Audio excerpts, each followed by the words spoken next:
destroyed a turret. An enemy has been slain. You will never learn.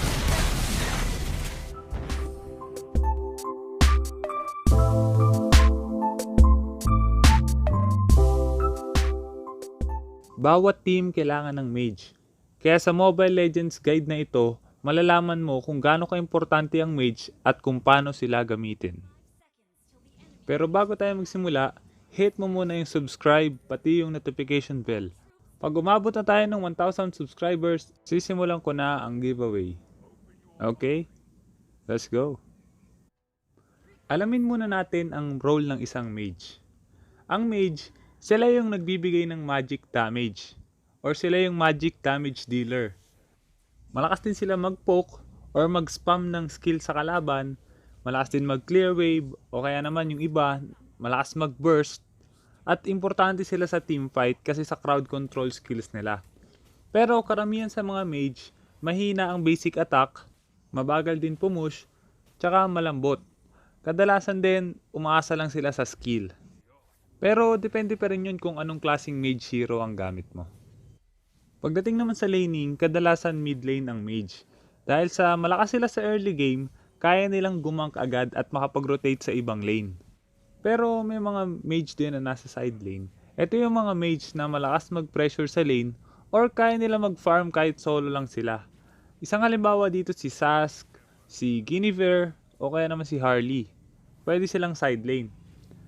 Pagdating naman sa jungle, kadalasan ang mage na nasa jungle sila yung mga assassin mage. Halimbawa dito si Karina o kaya naman si Selena. Pagdating naman sa roaming, dahil importante sa mage na makapag-gank agad ng maaga, kailangan alam mo yung rotation.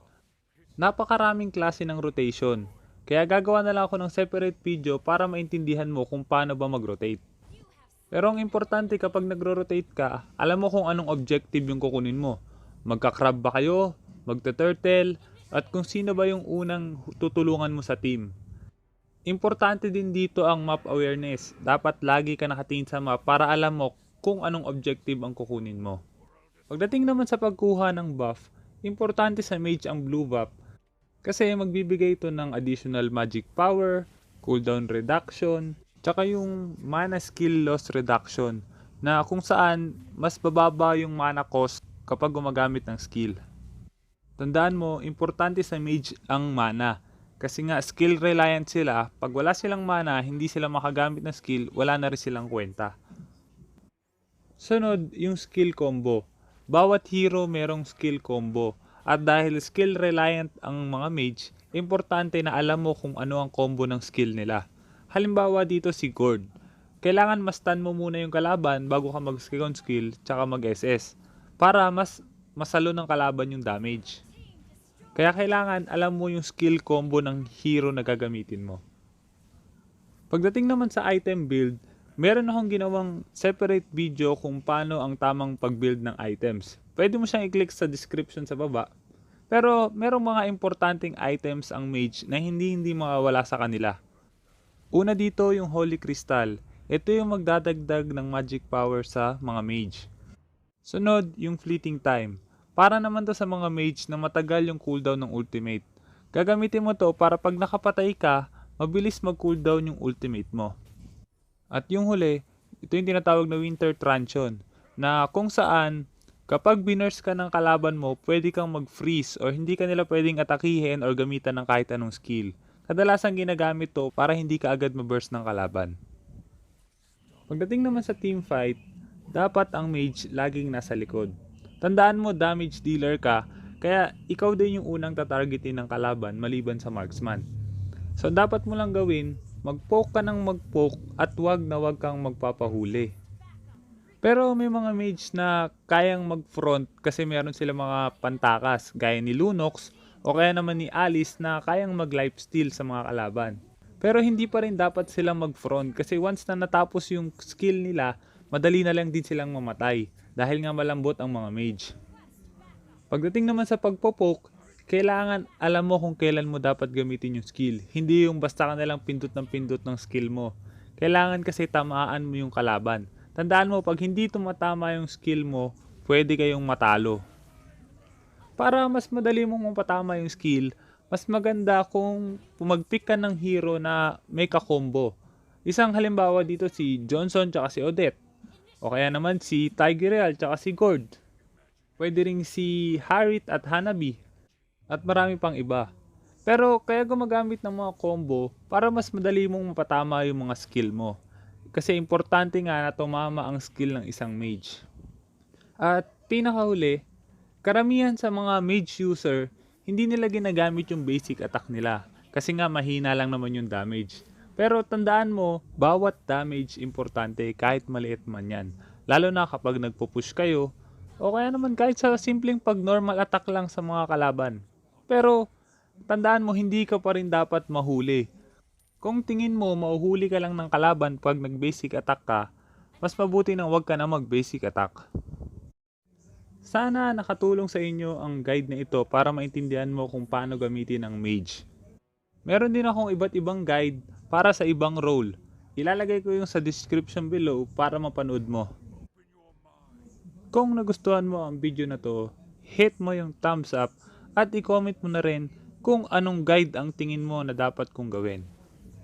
At kung hindi ka pa nakasubscribe, click mo na yung subscribe pati yung notification bell para ma-notify ka kapag nakagawa na ako ng bagong guide. Bago tayo matapos, gusto ko rin mag-shoutout kina... At sana tapusin nyo yung video na ito para makita nyo kung paano ko in-apply ang guide na ito. Lagi nyong tatandaan, kung gusto mo mag-improve, just master the basics. I'm out. Face yourself.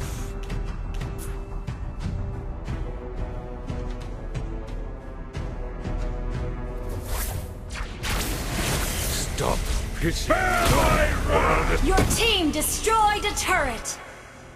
Request backup.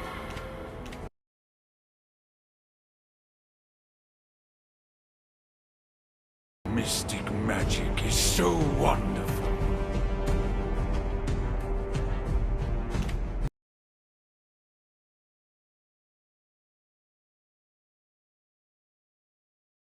An ally has slain the turtle. Open your mouths of the energy.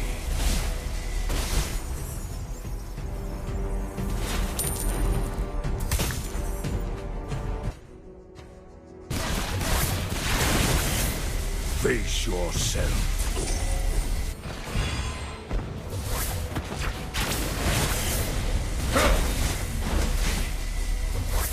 An enemy has been slain. You will never learn. Bear my wrath! An enemy has been slain.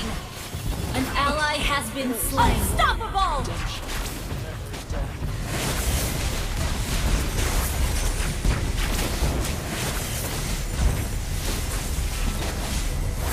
Monster kill!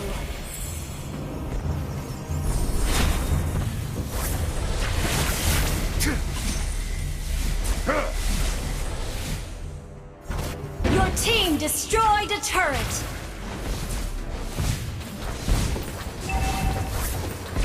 Bear my wrath! You have slain an enemy!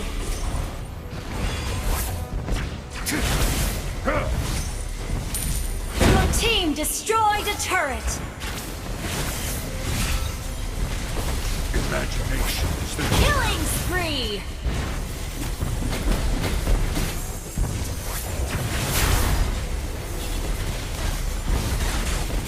Double kill!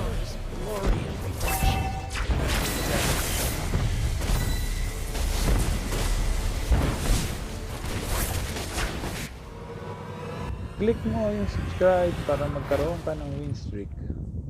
Kung ayaw mo, baka matalo ka next game mo.